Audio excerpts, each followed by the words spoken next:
Tu peux fermer la porte, s'il te plaît. Donc, dans cette... Oui, oui, d'accord. Donc, dans cette deuxième partie, nous allons essayer de voir le premier diagramme UML. Il s'agit de diagramme de cas d'utilisation. Donc, d'après ce que nous avons dit dans la présentation précédente, chaque diagramme contient un ensemble de symboles. Et chaque symbole, il a un sens. Et chaque diagramme, il a un rôle dans le cycle de vie de réalisation logicielle. Le diagramme de cas d'utilisation, il est utilisé pour préciser les besoins, ou bien pour spécifier les besoins d'un diagramme, ou bien d'un logiciel. Alors, un diagramme UML basé sur des symboles, éventuellement accompagné par du texte, d'accord? Parce que le diagramme de cas d'utilisation est un diagramme UML basé sur des symboles. Les représentations graphiques doivent avoir un sens. Ce diagramme, c'est un apport de Ivar Jacobson. D'accord, c'est une personne qui a donné lieu à ce type de diagramme. Parce qu'il y a dans l'histoire de UML, il y avait 3 personnes qui se sont regroupées pour donner lieu à ce qu'on appelle UML. Déjà, se sont regroupés. Pourquoi UML il est unifié? Pourquoi unifié? Parce que les 3 personnes, chaque personne pense à sa manière. Donc ils ont décidé d'unifier la manière de penser. D'accord? Et les 3 personnes s'intéressent à la modélisation. D'accord? Donc c'est Unified Modeling Language. Et pourquoi un langage? Parce qu'il se base tout simplement sur des symboles. Ce n'est pas une méthode. UML, c'est un langage de modélisation. Donc, ce diagramme, il est utilisé dans l'activité de spécification de besoins. Il assure la relation et les interactions possibles entre les utilisateurs et les objets. On va voir comment. Les objets, ce sont des instances des classes, voire diagrammes de classe. Le diagramme de cas d'utilisation permet d'identifier les classes candidates du système. C'est-à-dire ça, c'est une relation entre le diagramme de classe, le diagramme de cas d'utilisation et le diagramme de classe, parce qu'il y a un lien. En premier lieu, je réalise le diagramme de cas d'utilisation et sur la base de ce diagramme de cas d'utilisation, je peux définir un diagramme de classe. D'accord? Alors, les éléments usuels dans un diagramme de cas d'utilisation, ce sont les suivants. Chaque symbole, il a un sens. Donc celui-là, il précise un acteur qui va utiliser le système. Celui-là, c'est un texte qui précise le rôle d'un acteur. Celui-là, c'est un cas d'utilisation, c'est-à-dire c'est un besoin à réaliser. L'application doit permettre quoi à l'utilisateur? Elle doit permettre à son utilisateur de créer un produit. D'accord? Et ce sont des relations. Cette relation, elle doit exister entre un acteur et un cas d'utilisation. Cette relation, c'est une relation d'extension. Elle a lieu, ou bien elle se trouve entre 2 cas d'utilisation. C'est une relation d'inclusion. Elle se trouve entre 2 cas d'utilisation. C'est un autre symbole qui précise le nom du système.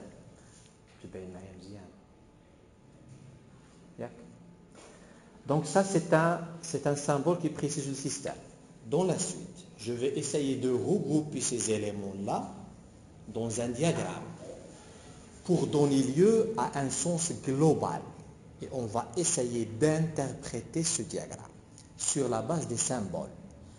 Alors, l'exemple, c'est le suivant. Donc, l'objectif, c'est de réaliser une application pour la gestion des emails. On va prendre le cas de Gmail, par exemple. Cette application doit permettre à ses utilisateurs de faire les opérations suivantes. Envoyer un email. Donc, ça, c'est un texte. Par exemple, l'utilisateur va envoyer un email. L'objectif, comment schématiser ce texte. Dans ce cas, l'utilisateur doit être authentifié. Encore, il s'agit d'un texte. Comment je vais traduire cette phrase? Sinon, il ne doit pas avoir la possibilité d'envoyer un email. Et ainsi de suite. Donc, pour chaque nature d'utilisation de mon système ou bien sa description, je vais trouver quels sont les symboles liés entre eux pour donner un sens. Donc, je vais commencer par le premier diagramme. Il s'agit d'un diagramme de contexte. Si vous avez remarqué, c'est une boîte noire. C'est-à-dire, j'ai un système qui s'appelle... Ça, qu'est-ce que ça signifie? J'ai un système qui s'appelle Gmail. Il est utilisé par user, par un utilisateur. Donc, c'est un système, c'est un acteur qui s'appelle user, et il utilise le système. Donc ici, j'ai 3 symboles. D'accord? Ça, c'est le diagramme de contexte. Par la suite, ou bien ça c'est encore, c'est pas gestion de magasin, ça c'est gestion des emails. Copier-coller, d'accord, voilà. Ou bien je vais l'appeler Gmail, pour ne pas avoir le même nom 2 fois. Donc mon système il s'appelle Gmail. Mon système il s'appelle Gmail. Et ça, c'est encore ce diagramme de package de cas d'utilisation. Diagramme de package de cas d'utilisation. D'accord? Alors, ce diagramme de package d'utilisation, il précise les modules dans mon système. Mon système, il a combien de modules? 2 modules. La gestion des emails et la gestion des utilisateurs. Pour la partie gestion des emails, l'utilisateur, il peut bien sûr envoyer un email, il peut afficher le détail d'un email, il peut afficher la liste des emails, il peut supprimer un email, transférer un email. Donc ce que je vais utiliser dans la gestion des emails. Dans la gestion des utilisateurs, un utilisateur, il peut s'enregistrer ou bien s'inscrire, il peut s'authentifier, il peut modifier son mot de passe, d'accord, et ainsi de suite. Donc chaque partie de mon système contient derrière plusieurs fonctionnalités. Ici, le diagramme de package de cas d'utilisation, il regroupe les fonctionnalités de mon système en modules ou bien en package. Ça, c'est un package. Gestion d'email et gestion des utilisateurs, c'est un autre package. Oui. Alors là, dans un premier temps, qu'est-ce que j'ai fait? J'ai le système, au début, il était boîte noire. Je ne connais pas son détail. C'est un diagramme de contexte. J'ai utilisé un diagramme de package d'utilisation pour définir les modules de mon système, parce que je suis en train de détailler. Je l'ai détaillé en deux principales parties. Maintenant, qu'est-ce que je vais faire? Je vais encore je vais encore détailler. J'ai détaillé quoi? J'ai détaillé un module, gestion des emails. Dans la gestion des emails, qu'est-ce que j'ai? J'ai des cas d'utilisation, j'ai des besoins à réaliser. Alors, comment interpréter ce diagramme? C'est un diagramme de cas d'utilisation maintenant, qui s'appelle gestion des emails. Et ce diagramme montre les fonctionnalités à utiliser par l'utilisateur. L'utilisateur qui s'appelle user, il peut faire quoi avec le système? Ou bien avec le module gestion des emails. Il peut envoyer un email et il peut afficher la liste des emails. Donc ça, c'est une manière très simple pour décrire mon système. Donc, au lieu d'avoir ce texte, d'accord, parfois qui est très lourd à lire, ou bien à interpréter, ou bien même à comprendre, parce qu'il faut déchiffrer qu'est-ce qu'il y a derrière les phrases. Mais par le biais d'un schéma, ou bien d'un ensemble de schémas, je peux facilement interpréter le diagramme de cas, c'est-à-dire facilement interpréter qu'est-ce que je dois faire, ou bien qu'est-ce que le système doit faire. Le système doit permettre à l'utilisateur d'envoyer un email et d'afficher les emails. Donc c'est le résumé. D'accord? Au lieu d'avoir un texte qui est très long. Alors, ensuite, ça c'est une version, parce que la modélisation, il n'y a pas un seul modèle. Il y a plusieurs modèles. Donc, puisqu'il y a plusieurs modèles, où est le meilleur modèle? Le meilleur, il n'y a pas de meilleur modèle. D'accord? Jamais tu peux avoir un modèle qui est, c'est-à-dire, qui est parfait. D'accord? Mais je peux parler de meilleur modèle. Le meilleur modèle, c'est lui qui qui précise les fonctionnalités du système ici pour le diagramme de cas d'utilisation sans ambiguïté. À ce moment-là, c'est un diagramme de cas d'utilisation. Je peux dire il s'agit du bon diagramme de cas d'utilisation. Par exemple, ici, je peux avoir trois types. Regardez ici. Ça, c'est un premier modèle. Celui-là, c'est un autre modèle qui signifie la même chose, gestion des emails. D'accord?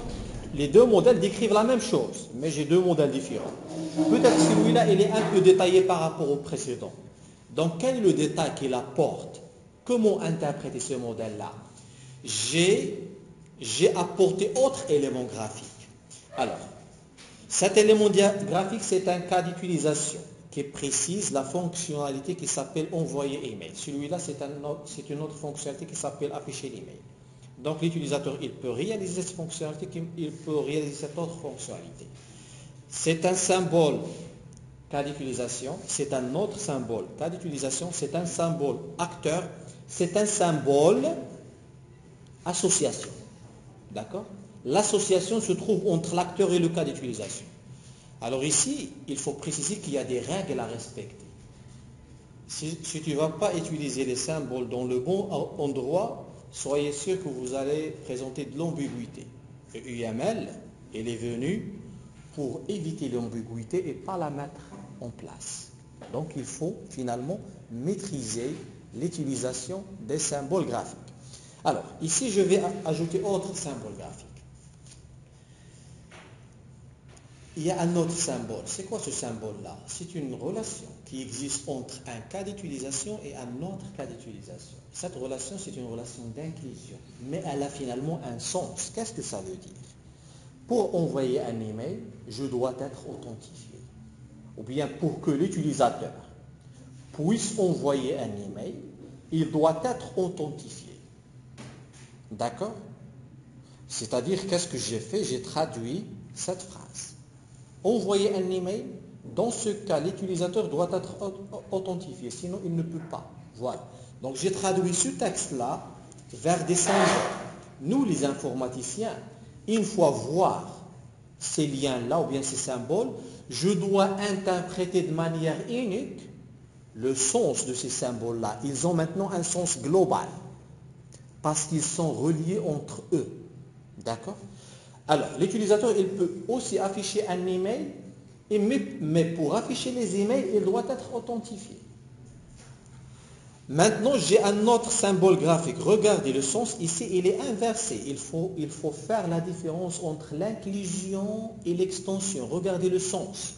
Ici, le sens, parce que je vais dire, pour envoyer un email, je dois être authentifié. Donc, c'est une inclusion. Et le sens, il va à partir d'un cas de base. Celui-là, c'est un cas de base. Et celui-là, c'est un cas d'inclusion. D'accord? Ici, j'ai une relation d'extension. Le cas de base, c'est celui-là. Et le cas de base, normalement, c'est lui qui est attaché à l'acteur par une association. Le cas de base, c'est afficher les emails. Et le cas d'extension, c'est afficher le détail d'un email. Et il faut préciser le sens de la flèche. Ici, il sort, ou bien il va aller vers, c'est-à-dire du cas de base vers le cas d'inclusion. Ici, du cas d'extension vers le cas de base. D'accord? Donc c'est ça, il faut les symboles. User s'identifier avant d'envoyer des emails. D'accord. Ça, tu as donné lieu à un autre problème. Donc je vais faire ça. Et je vais faire envoyer email. Tu souhaites faire ça? C'est parmi les représentations graphiques qu'il faut faire. Non, finir. S'authentifier. Attendez.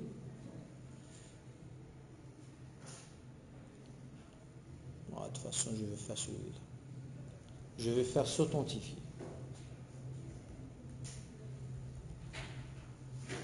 Il faut faire attention avec la modélisation en UML, surtout le diagramme de cas d'utilisation. Ce diagramme de cas, il est correct côté représentation graphique. Mais correct côté représentation graphique ne signifie pas qu'il s'agit d'un bon diagramme de cas d'utilisation.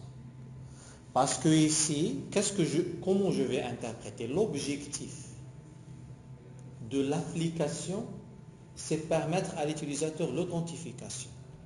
Est-ce que l'utilisateur, il va utiliser le système Gmail pour s'authentifier? Est-ce que ça c'est un objectif? Ce n'est pas un objectif. Il va utiliser le système pour envoyer des emails, pour recevoir des emails et les afficher, mais pas pour s'authentifier. D'accord? Oui. La question c'est s'identifier après, envoyer des emails et faire les... C'est-à-dire s'authentifier pour toi, c'est un cas de base. D'accord? C'est ça ce que je veux dire. Tu peux mettre ça. Et elle peut avoir un sens.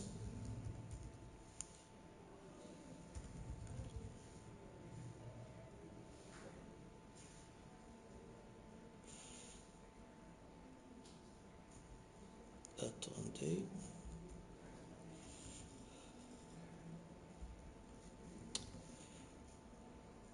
Voilà, je vais tout simplement faire ça. Et je vais copier ce symbole.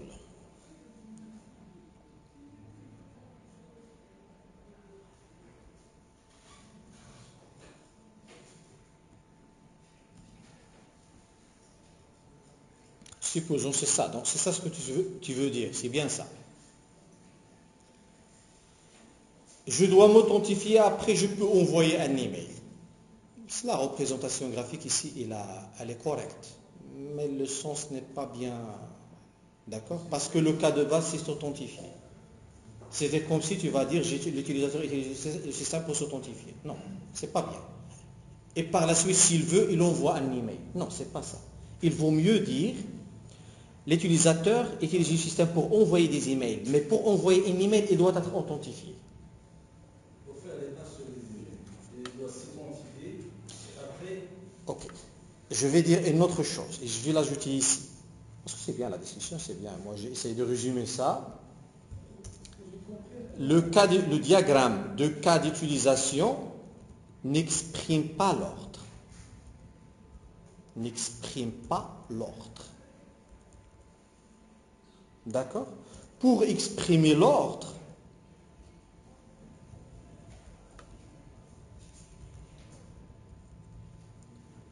utilisez le diagramme de séquence. À ce moment-là, tu vas ajouter un autre diagramme pour probablement éviter cette ambiguïté-là, si tu souhaites exprimer l'ordre. Mais dans le diagramme de cas d'utilisation, il n'y a pas de concept d'ordre. D'accord? Alors, si vous avez remarqué ici, on a utilisé un ensemble de symboles. Le premier symbole, c'est un symbole qui précise l'acteur. Le deuxième symbole, c'est celui-là, ce cadre, accompagné de ce stéréotype, il précise le système. Le système contient quoi? Ou bien permet de faire quoi? Il permet d'envoyer un email, permet d'afficher les emails, permet d'afficher les détails d'un email, permet d'archiver un email. D'accord? Donc ce sont les différents symboles qu'on peut trouver dans un diagramme de cas d'utilisation. De toute façon, le symbole 4, qui ici, c'est une association, elle se trouve entre un acteur et un cas d'utilisation. L'inclusion se trouve entre un cas et un cas. L'extension se trouve entre un cas et un cas, et ainsi de suite. Gestion des produits, la même chose. Maintenant, nous avons un autre exemple. L'objectif est de réaliser une application desktop pour la gestion d'un magasin. Cette application doit permettre à ses utilisateurs de faire la gestion des modules suivants. Gestion des produits, utilisés pour l'administrateur et le magasinier. Gestion des clients, utilisés par les vendeurs et par le comptable, et ainsi de suite. Donc l'objectif, c'est de faire quoi? Jusqu'à maintenant, pour parler besoin, nous avons parlé de 3 diagrammes de classe. Diagramme de contexte, diagramme de package de cas d'utilisation et diagramme de cas d'utilisation. Le premier, c'est une boîte noire. Le deuxième, c'est un premier détail. C'est un résumé, qui contient juste les parties. Et le troisième, diagramme de package, diagramme de cas d'utilisation, c'est un résumé du système, mais qui montre quand même les fonctionnalités. D'accord? Alors ici, je commence par le diagramme de contexte. C'est une boîte noire avec ses utilisateurs. Donc, le magasinier, le vendeur, le comptable, l'administrateur, ce sont des utilisateurs qui vont utiliser mon application de gestion de magasin. L'objectif de jusqu'à maintenant, votre client, il a dit une seule phrase. Je vais réaliser une application de gestion de magasin qui peut être utilisée par point à la. Qu'est-ce qu'elle fait cette application exactement? On ne sait pas encore. On va aller vers les détails. Cette application contient trois parties principales. Gestion des produits, gestion des clients, gestion des ventes. Et je vais zoomer sur la partie gestion des produits. Et de même, je peux zoomer sur la gestion des clients, gestion des ventes. Alors pour la gestion des produits, qu'est-ce que je vais faire? Je vais réaliser un diagramme de cas d'utilisation. Donc essayez d'interpréter ça. Je peux dire le magasinier, il peut utiliser le système gestion des produits pour créer un produit, modifier un produit, supprimer un produit, afficher le détail d'un produit. Et pour faire ces opérations-là, c'est-à-dire création, modification, suppression, il doit être authentifié. Vous voyez, donc je suis ici en train de préciser ou bien d'interpréter de manière précise les fonctionnalités attendues par le système. Et il peut afficher la liste, ce n'est pas la peine qu'il soit authentifié, et il peut l'imprimer s'il veut. D'accord? Et ainsi de suite. Ça, c'est un autre, voyez, c'est un autre cas d'utilisation pour la gestion des emails. Je peux avoir un texte et après, on va voir des exemples. D'accord? Pour cet exemple, pour la gestion des ventes en ligne, donc il faut commencer par l'identification des acteurs, comment faire. Voilà les étapes à suivre. D'accord? Vous allez relire ce cours tranquillement, mais nous allons passer aux exercices. Ensuite, voilà ce qu'il faut éviter dans la phase d'identification des acteurs. Application, pour identifier les acteurs. Voilà, je vais lire le texte. Et à chaque terme rencontré qui peut représenter un acteur, je le souligne dans le texte. Comme ça, j'ai précisé les acteurs. Donc maintenant, après le soulignement, je suis capable de réaliser le diagramme de contexte. D'accord? Maintenant, comment identifier les cas d'utilisation? D'accord? Voilà les étapes qu'il faut respecter. D'accord? Ce sont des règles à suivre. Vous avez l'occasion de les voir. Et voilà maintenant comment, résultat de ce qui précède, le client doit être capable de consulter le catalogue. Donc ça, c'est un cas d'utilisation qui est réalisé par le client. Créer un bon de commande, c'est un cas d'utilisation réalisé par le client. Le client possède une carte bancaire, le système doit lui offrir la possibilité d'effectuer le paiement. Il peut faire le paiement en ligne, par le biais de mon système, et ainsi de suite. Donc par la suite, nous allons réaliser un diagramme de contexte, de cas d'utilisation, de package et diagramme de cas d'utilisation pour cet exemple. Ça, c'est un autre exemple encore, d'accord, pour la gestion de scolarité. Et voilà, ça c'est la fin de diagramme, ou bien les différents diagrammes qui concernent la partie spécification des besoins.